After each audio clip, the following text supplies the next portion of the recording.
कहानी कासगंज के स्कूल में पढ़ने वाली 15 साल की ममता और 16 साल के सूरज की है।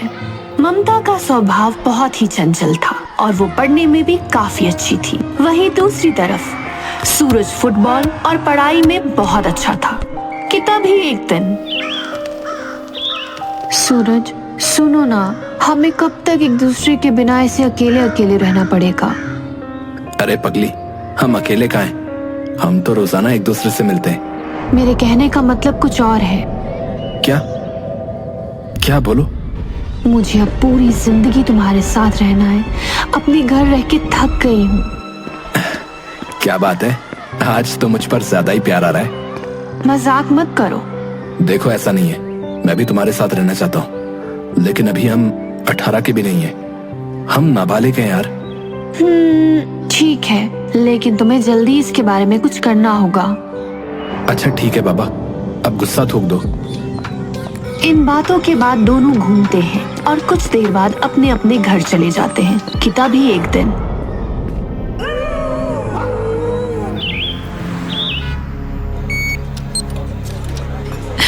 सूरज, मुझे मेरे घर नहीं रहना, मुझे यहाँ से कहीं दूर ले चलो। तुम रोना बंद करो, मैं कुछ सोचता हूँ यार। ठीक है, चलो हम भाग चलते हैं। जाओ कपड़े पैक करो और रात को 11 बजे मुझे पोस्ट ऑफिस के पास मिलना, ठीक है? ठीक है, तुम जल्दी आना। दोनों अपने घर से भागने के लिए पूरी तैयारी के साथ निकलते हैं। हाँ, तुमने सब रख लिया ना? हाँ चलो। दोनों चोरी छुपके शहर से बाहर निकलने की कोशिश कर रहे होते हैं कि तभी अचानक एक पुलिस की गाड़ी सामने आ जाती है। रुको रुको, आधी रात को तुम दोनों कहाँ जा रहे हो रे? कहीं नहीं सर, हम बस अपने घर जा रहे हैं। ज्यादा चालाकी दिखा रहा है? सही सही बता कहाँ जा रहा है इस लड़की को लेके? और शक्ल से तो तुम दोनों नाबालिग लगते हो। नहीं नहीं। हाँ सर, हम घर से भाग रहे थे क्योंकि हम दोनों एक दूसरे से शादी करना चाहते हैं। ये कोई शादी करने की उम्र है?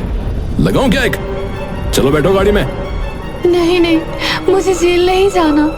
अरे डरो मत, जेल में नहीं डालूंगा। बच्चे हो इसलिए घर छोड़ देता हूँ, लेकिन आइंदा मैंने तुम्हें भागते हुए देखा तो जरूर जेल में डालूंगा, समझे? पुलिस वाला दोनों को बिठा के उनके घर छोड़ देता है।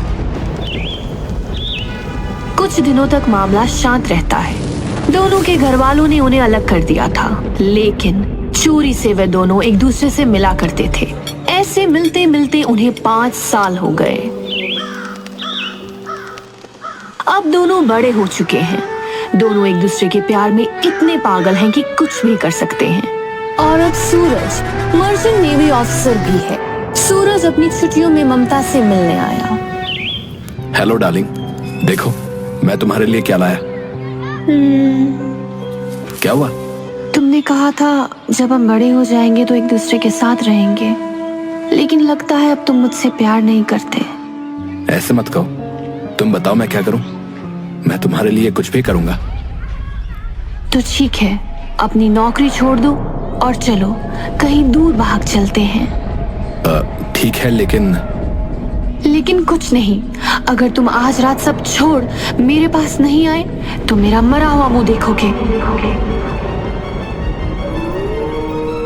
उसी रात सूरज और ममता अपने अपने घरों से भाग जाते हैं और एक मंदिर में जाके शादी कर लेते हैं।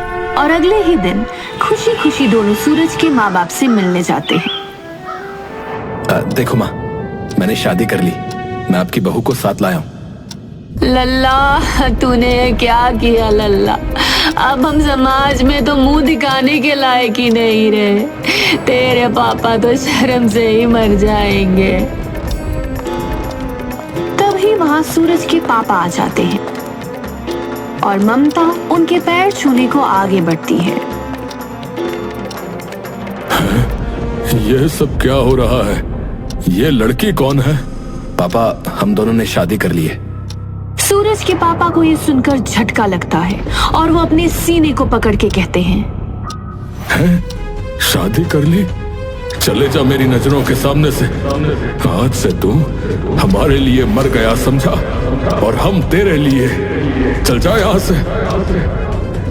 आप अपने आप को संभालिए, हमारे खून में खराबी है तो हम क्या कर सकते हैं। जाओ और जाके इसके पिंडदान की तैयारी करो। आज से हमारा बेटा मर गया। सूरज के दिल को चोट पहुंचती है, लेकिन वो ममता को लेके ममता के घर जाता है। पापा, मैंने शादी कर ली। नमस्ते पापा मम्मी, हमें आशीर्वाद दो। जब बच्चे हवा में उड़ जाते हैं तो उन्हें रोकना मुश्किल ही नहीं, नामुमकिन होता है। अरे आप भी ना, हमारी बच्ची बड़ी हो गई है और अब हमारी बेटे की कमी भी पूरी हो गई। सूरज और ममता अपने घर वालों से मिलने के बाद अपने किराए के घर में जाते हैं। दोनों हंसी खुशी अपने घर में रहते हैं, लेकिन असली दिक्कत अब शुरू होती है। इस शादी के चलते सूरज ने अपनी इतनी अच्छी नौकरी छोड़ दी। ये अच्छी जॉब है, मुझे इसके लिए अप्लाई करना चाहिए। हस्बैंड जी, क्या देख रहे हो? अरे मैडम जी, नौकरी तो चली गई, अब काम तो ढूंढना पड़ेगा ना। ठीक है, तुम ढूंढो, मैं तुम्हारे लिए चाय लेके आती हूँ। ममता चाय बनाने के लिए रसोई में जाती है। रसोई में एक खिड़की होती है, वहां से कुछ लड़के ममता को देख रहे होते हैं और जैसे ही ममता उन्हें देखती है, मन ही मन मुस्कुराकर इतराने लगती है।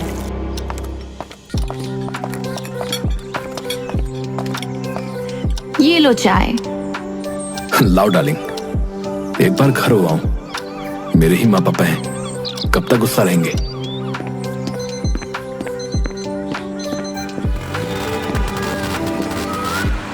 क्या भाई, क्या हाल? और ये खाना कहां से ला रहे हो? आदमी बिना कुछ बोले वहां से चले जाता है। बड़ा अजीब आदमी, बिना कुछ जवाब दिए ही चला गया। तभी सूरज अपने घर की ओर आगे बढ़ता है और देखता है कि उसके घर से धुआं उड़ रहा है। पापा। फिर सूरज की नजर उसकी तस्वीर पर पड़ती है, जिस पर फूलों का हार चढ़ा हुआ और उसके घर वाले उसका पिंडदान कर रहे हैं। ये देख उसके पैरों से जमीन खिसक जाती है और वो रोते हुए भाग जाता है। थोड़ी देर बस स्टॉप पर बैठने के बाद इंटरव्यू देने जाता है।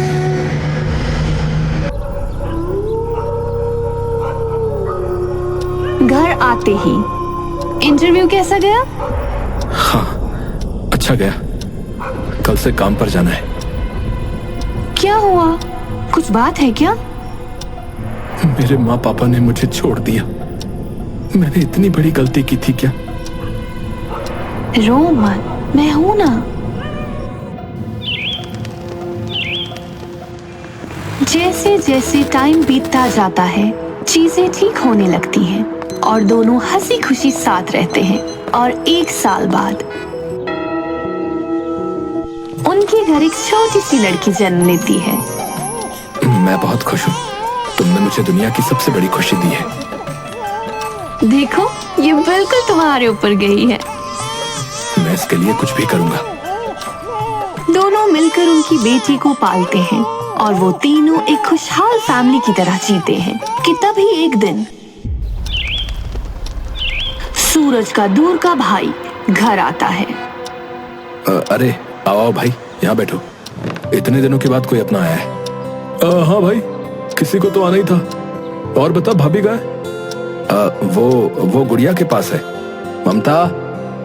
हाँ आई। अरे देखो भैया आए हैं, जाओ इनके लिए चाय बना लाओ।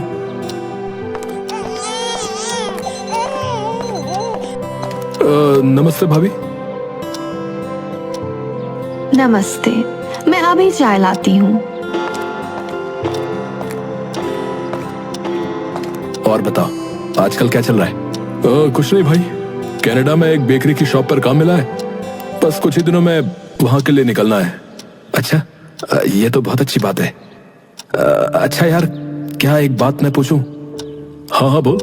भाई, अब गुड़िया भी है और पैसे की बहुत प्रॉब्लम होती है, तो क्या तू मेरी भी मदद कर सकता है क्या? अगर मुझे भी कनाडा में काम मिल गया तो अच्छा होगा यार। ठीक है, तू तैयारी कर, मैं पता करवाता हूँ।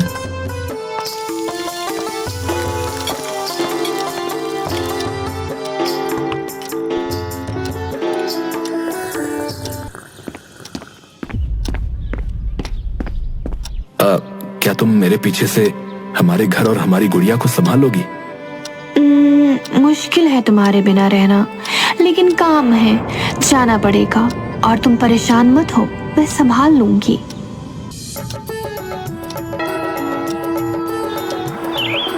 अरे सूरज, जल्दी आ, तेरे लिए खुशखबरी है। अरे आया। जल्दी से अपने सारे पेपर और डॉक्यूमेंट तैयार कर ले। 2 दिन बाद तुझे कनाडा के लिए निकलना है। थैंक्स भाई, तेरी जितनी तारीफ करो उतनी कम है। जा तो रहे हो, लेकिन तुम्हारे बिना एक दिन भी 1 साल जितना लगता है। सूरज और ममता तैयारी करते हैं और 2 दिन बाद सूरज कनाडा के लिए निकल रहा होता है। एयरपोर्ट पर। हमारी गुड़िया का ध्यान रखना। हाँ जाओ, वहां जाकर हमें भूल मत जाना। सूरज को कनाडा गए हुए कई हफ्ते हो जाते हैं कि तभी एक दिन ममता को रास्ते में उसका एक खास दोस्त आदिल मिलता है। अरे ममता, तुम? आदिल? अरे मुझे पहचान नहीं पा रही क्या? नहीं, तुम्हें कैसे भूल सकती हूँ। आओ मेरे घर चलो, यही पास में ही है। ठीक है।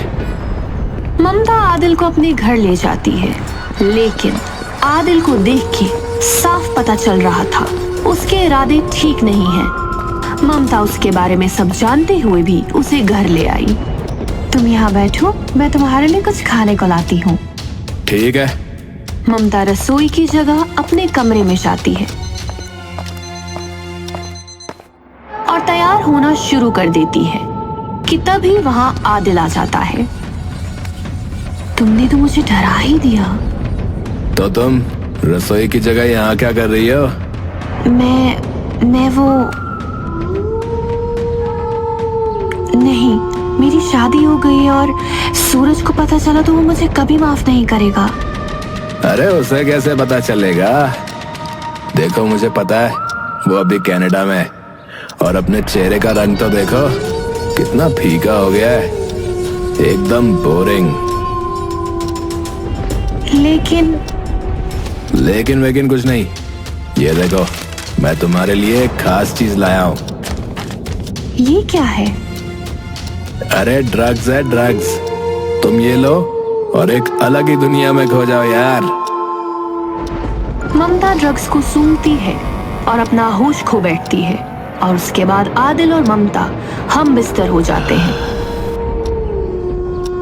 ये सिलसिला कई महीनों तक चलता है, जहां ममता नशे की दुनिया में कदम रख चुकी है। तभी एक दिन ममता की माँ घर आती है और आदिल घर से निकल रहा होता है। आओ माँ। ये कौन है और तुमने अपनी क्या हालत बना रखी है? अरे माँ, कुछ नहीं, वो बस मेरा दोस्त है। तुमने ये नशे की आदत कब से लगा ली? और सूरज को ये सब पता चलेगा तो उसे कितना बुरा लगेगा। अरे माँ, तुम परेशान मत हो, उसे कुछ नहीं पता चलेगा। तभी सूरज का वीडियो कॉल आता है।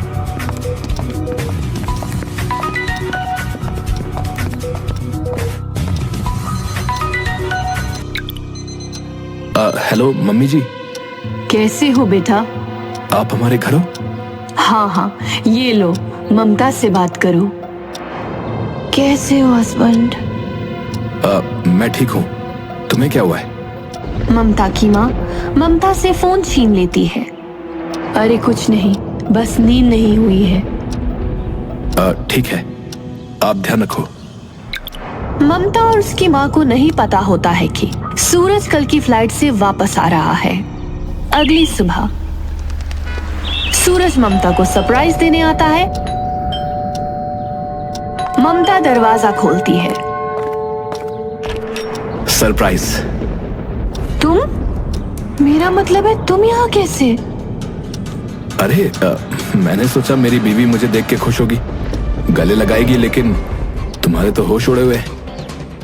नहीं, ऐसा कुछ नहीं है। सूरज अंदर आता है और देखता है कि सामने टेबल पर सारे नशे का सामान रखा हुआ है। ये सब क्या है? तुम मेरी पीठ पीछे ये सब कर रही हो?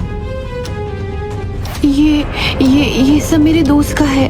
वो इसे यहाँ गलती से भूल गया है। ठीक है, तुम कहती हो तो मान लिया, लेकिन गुड़िया कहाँ है?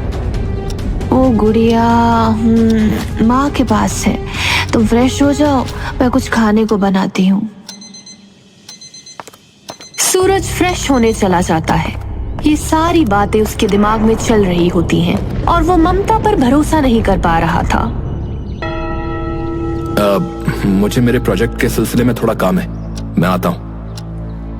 लेकिन तुम तो अभी आए हो। हाँ, लेकिन काम है, थोड़ी देर में आता हूँ। ममता ने इस बात का फायदा उठाया और आदिल को बुला लिया। Hello baby. जल्दी अंदर आओ और सामान दो, मुझसे रहा नहीं जा रहा। अरे इतनी भी क्या जल्दी है? आदिल ममता दोनों नशे करते हैं और संबंध बनाते हैं। तभी अचानक सूरज दरवाजे पर दस्तक देता है। अरे ममता, जल्दी दरवाजा खोलो, मैं अपना फोन तो यहीं भूल गया। ममता डरते डरते दरवाजा खोलती है। अरे जल्दी हटो यार, लेट हो रहा है। तभी सूरज आदिल को उनके बिस्तर पर सोए देख लेता है। ये देखते ही उसके पैरों के नीचे से जमीन खिसक जाती है। ये कौन है? और ये हमारे बिस्तर पर?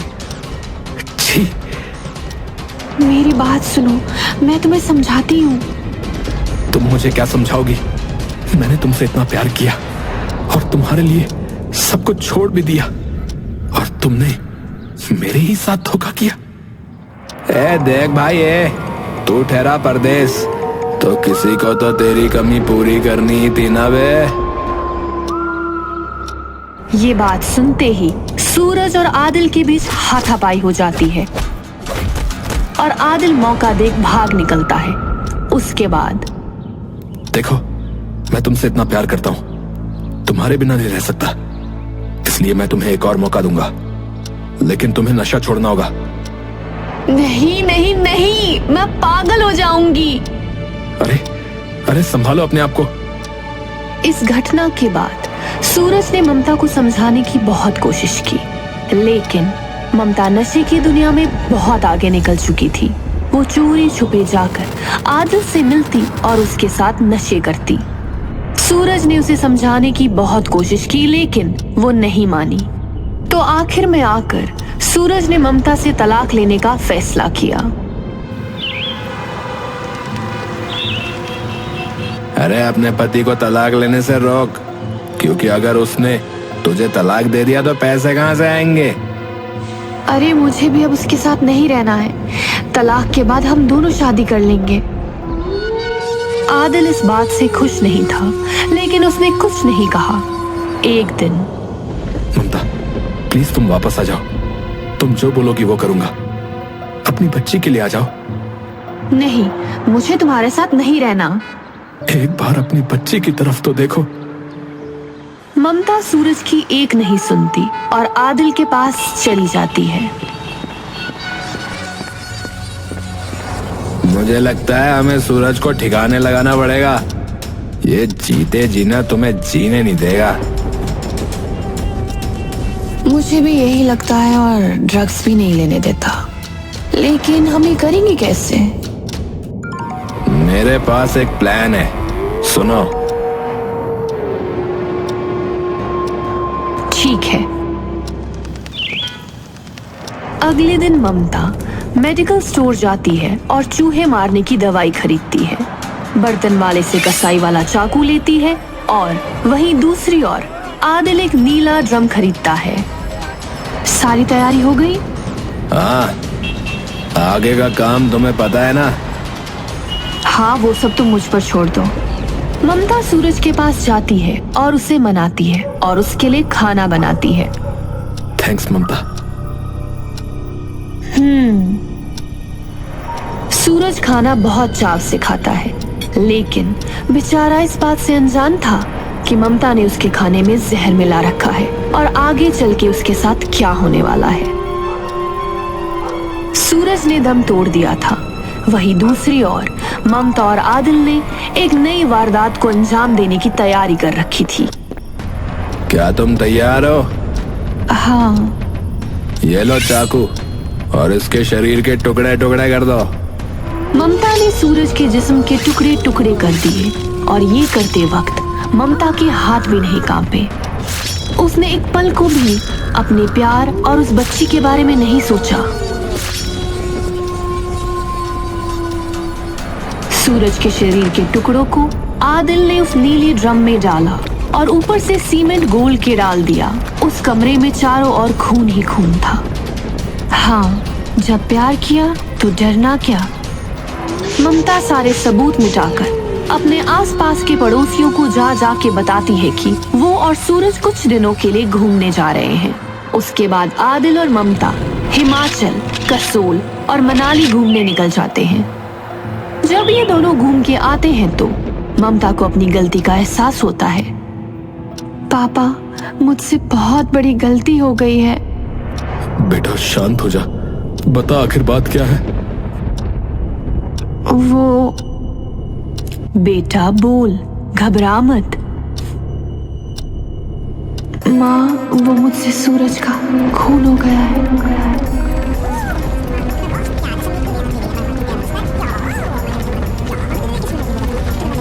हम तेरा इसमें बिल्कुल भी साथ नहीं देंगे। तू हमारे साथ पुलिस स्टेशन चल। हाँ, तूने मेरा बेटा छीना है। मैं चाहूंगी तुझे फांसी मिले। दोनों मिलकर ममता को पुलिस स्टेशन लेके गए और आदिल और ममता ने अपना गुनाह कबूला। वहीं दूसरी ओर पुलिस को जांच पड़ताल में पता चलता है कि जो माँ अपनी बेटी की फांसी की सजा मांग रही थी, उसी माँ को सूरज के कनाडा के अकाउंट से पैसे भेजे जाते थे।